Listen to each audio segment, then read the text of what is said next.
Hello friends, আসসালামু আলাইকুম। আমি আজকে আপনাদেরকে জানাবো কীভাবে একসাথে 2 ঘন্টা পুডিং তৈরি করা যায়। প্রথমে আমি একটা পাত্রের মধ্যে চিনি ও পানি মিক্স করে ক্যারামেলটা তৈরি করে নিচ্ছি। ক্যারামেলটা লাল হয়ে যাওয়ার পরে সুন্দর একটা অরেঞ্জ কালার আসার পরে আপনারা বাটিতে সেট করে নেবেন।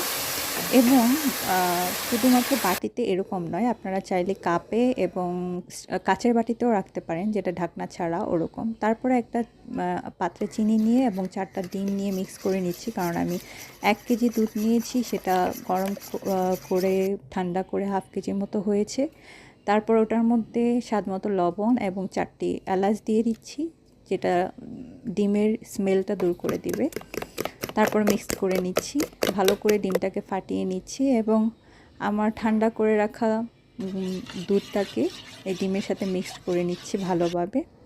এবং ভালোভাবে মিক্সড করা শেষ হলে সেটা ছাঁকনি দিয়ে ভালো করে ছেঁকে নিতে হবে, যেন আপনার যেই ডিমের মধ্যে এক্সট্রা জিনিসগুলো থাকে বা মিশ্রণের মধ্যে এক্সট্রা জিনিসগুলো যেন না চলে যায়, তাহলে পুডিং ভালো হবে না।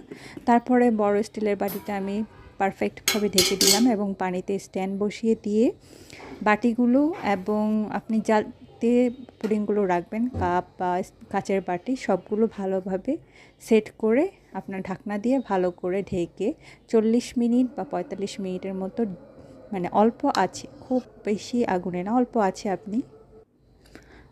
আছে আপনি 40 মিনিট বা 45 মিনিটের মতো বয়েল করে নেবেন। তারপরে সেটা ফ্রিজে রেখে 6 ঘন্টার মতো ঠান্ডা করে সেট করে নেবেন এবং ফ্রিজ থেকে বের করে এরকম চাকু দিয়ে এটাকে ভালো করে সাইড থেকে তুলে পরিবেশন করবেন এবং কেটে দেখবেন খুব ভালোভাবে পারফেক্টভাবে হয়েছে। মিষ্টি বা হচ্ছে গিয়ে কালারটা আপনারা দেখতেই পাচ্ছেন যে আমি 3টা পুডিং একসাথে তৈরি করেছি, তাতে কোনো সমস্যা হয়নি।